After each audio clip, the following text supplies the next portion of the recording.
Welcome back to TTC. On today's episode, we're going to test the world's brightest flashlight versus its crazy high lumen claims, as well as the world's brightest EDC flashlight, then drop test that one, since it seems like something no one would normally be willing to find out, and try to juice up the world's brightest flashlight with every trick we could think of, including modding some Milwaukee parts, because science.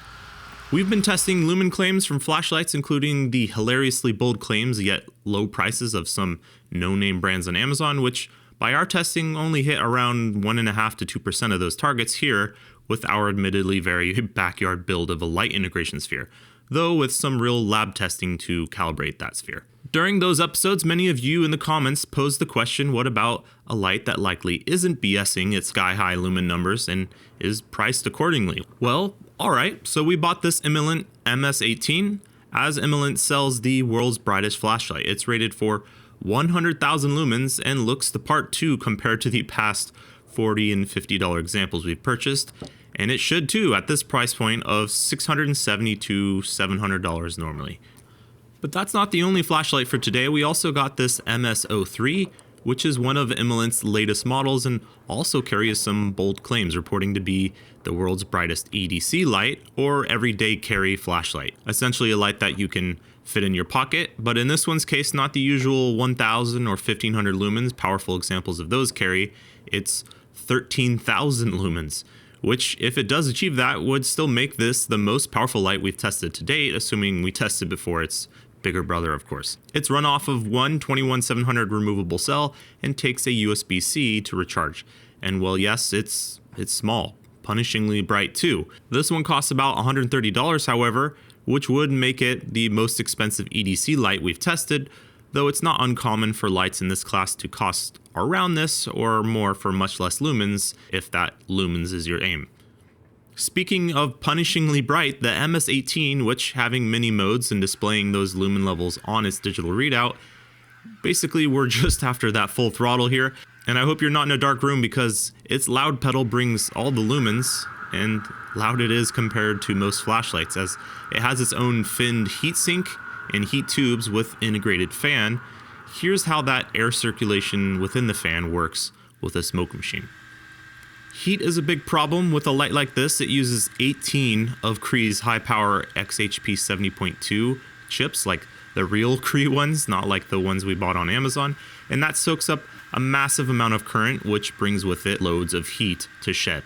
Those of you good with the quick maths will notice that 18 times the 4,300 lumens of an XHP 70.2 is only 77,000 lumens total, so not 100,000. But we measured the removable battery tube from this MS-18 at 16 volts, so basically 2 packs of 4 21700 cells inside.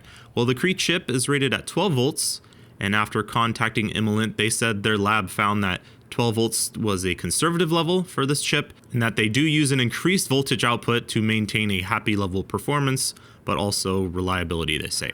Which is sort of sweet, already overjuicing these things from the factory, but being outside their natural efficiency zone, this requires even more current and makes even more gobs of heat to get to those lumen levels. Even with the fan at full blast from shooting the smoke show, this light gets to over 160 degrees after resting for a few minutes, and the battery went from full charged to 15.4 volts as well. Let's see if the batteries in these lights are able to keep up and deliver all those lumens like they say they do. Up first is the MS-03, rated for 13,000 lumens. It uses 3 XHP 70.2s in the head. Since we're over 4,000 lumens, we have to use the meter in its top display mode, so you have to add a 0 here. We're going to show you this thing from its first second on. Out the gate, it's making 12,200 lumens. That drops to 12K, then holds in the 11,000s for another 10 to 12 seconds. It then holds quite steadily in the 10,000 lumen range, but just before the ANSI 30-second rating mark, it starts dropping fast, hitting 7,000, 7,300 at 30 seconds, soon after half of where it started.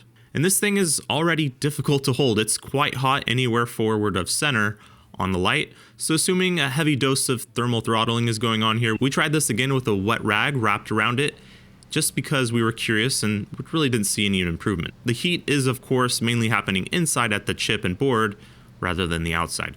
For its size, it's definitely droppable, I find, and few people are reviewing such lights, understandably wanting to durability test them like this. or maybe brands don't want them to. Not really sure. So no doubt 12,000 lumens in bursts is nothing to shrug at. If you want the brightest EDC light, maybe brief tactical applications, this may be it. But frankly, it gets too hot to hold after less than a minute, in my opinion, and shown here after a couple drops at 6 feet, pops apart, which would put it in the bottom 25% of lights, durability-wise in this category that we've tested, including Amazon lights. So not a top recommendation from us on this particular one. Back to the big boy though, let's see what she can do in the sphere if it doesn't melt it all down.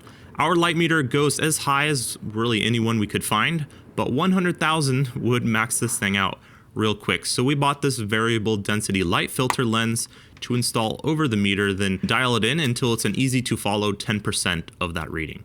Basically, you take a 10,000 lumen light and you adjust it until it reads 1,000. The interstate batteries light that you guys seem to love a lot in its episode makes 9,400. Here it is in the sphere now. Yep, 940, 930 lumens. So now 100,000 should register at about 10,000. Let's see. 108,000, 105, and the fans come on. 6 seconds in and it drops below 100,000 now, and we have to actually take it out of the sphere now just to not melt the foam in general. And at 30 seconds it's reading 74,000, 70,000 lumens, about the max that those Cree chips were rated at once at that 30-second mark. So heat and voltage sag seem to play a part in running these chips close to the 12 volts that they were rated for after about 30 seconds, which frankly just made us kind of want to hot rod this thing and keep it at or above that red line level of 16 volts as long as possible and see if we could get any more lumens out of this and keep those lumens much longer. But first, the comparison. Here's the MS-03 we measured at 12,000 lumens peak on a fixed exposure, quite dark camera setting.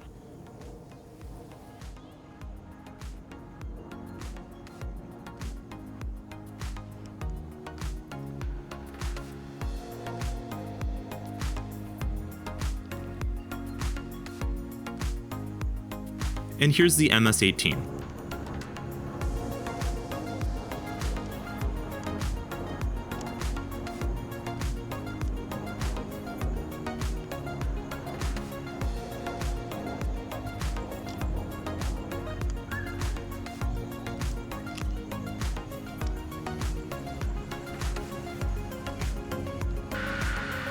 This tree in the distance in particular was quite a difference between the two lights on this low camera setting.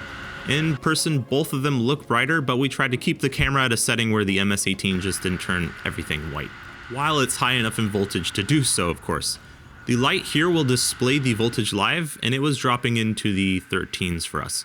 So the first thing we looked at is this tube of 21700s, which I'm sure is high discharge rated enough, but maybe we could just take it a step further. With some 8-gauge wires, the pack hit our DC battery load tester, where we dialed it in to 27-28 amps pulled from this fully charged thing, which brought the voltage of this pack down to 14.35, and that 400 watts or so would be much less still than what 18 of those Cree chips can really request. Our first stop, this channel being what it is, and we of course liking large power tools, is the HD 12.0 from Milwaukee. It has 21700 cells being inside, which is sort of the key for high discharge amps, and this one uses Samsung 40T cells.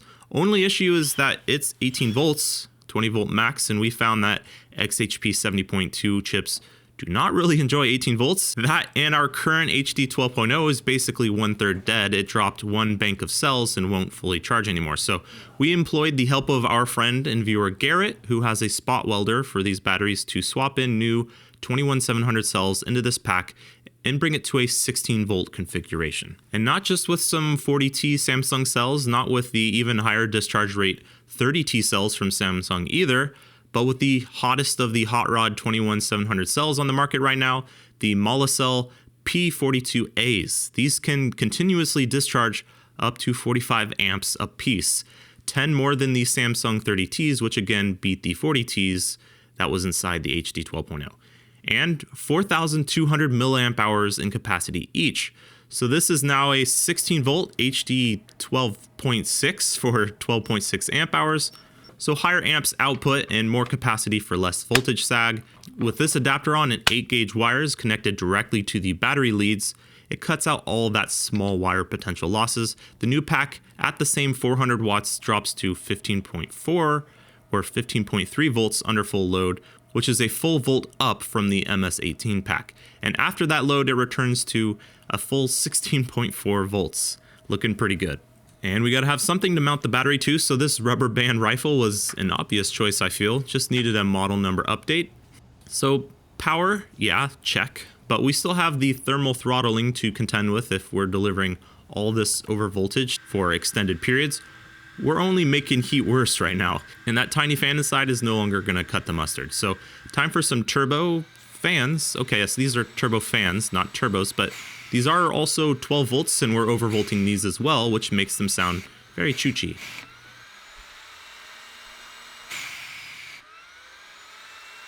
And this is a small 50mm one that we're going to use for the vent at the top. We have twin larger 75mm turbos for the intake side of the heat exchanger. And while we have that big HD 12.6 to feed off of power-wise, we figure, why rob precious amps from it? We have the Immolent pack sitting idle, and I feel it's earned a seat at the show. So we're powering these fans and an 80mm computer fan blowing on the backside of the light, which we found gets massively toasty as well, off of that stock 16-volt pack. You'll notice that it gobbles up a ton more smoke now, shoots it out the back at a higher rate, and the 80mm fan below the light just sends a bunch of air across the whole housing.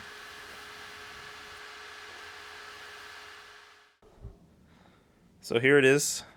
You got the Milwaukee HD 12.0 converted to 16 volts with the mul cell cells for a higher output.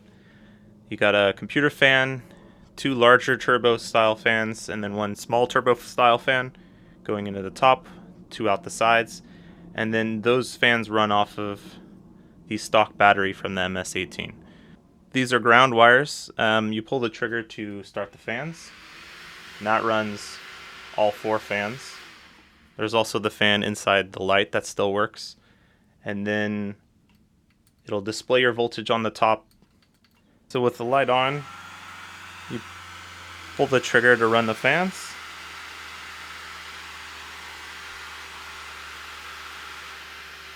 You can actually run the fans without the light on too to cool it down, as it does get quite hot. Then to charge it, you got these 2 leads. They just clip into where the light's plugged into now on the battery. And I got this adjustable DC voltage power supply, and you just bring it up to the 16.7 volts that you want, and then it's done. It's a bit cumbersome, not exactly something you take on a hike, but it puts out the light for sure. So the big question, does it make more lumens now? Well, yeah, it does. It's a bit awkward to test now, and this can't be ideal for accurately measuring, but 108,000 peak is now 113, and its descent is much slower. After 30 seconds, we're now at around 97,000, which does still drop to 84, 86,000 or so. But here it is, the MS47 in all of its glory.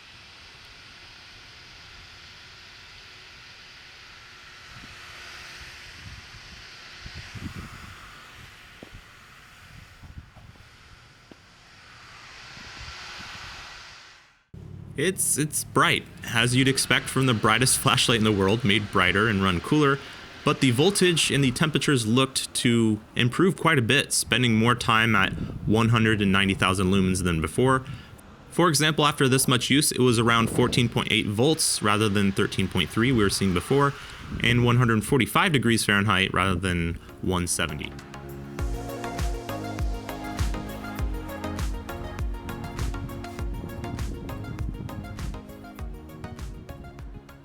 So should you run out and build one of these then? Well, lumens per dollar wise, I wouldn't call this homebrew MS47 a slam dunk, totaling $1,087 in parts if you want to build one just like this. So if alien homing beacon levels of light are your goal, you might want to just stick with the MS18. It's a little easier to wield around, and they do carry backup battery packs, which is kind of cool. Appreciate you joining us for this. We make episodes like this one at least every Friday. Thanks for watching.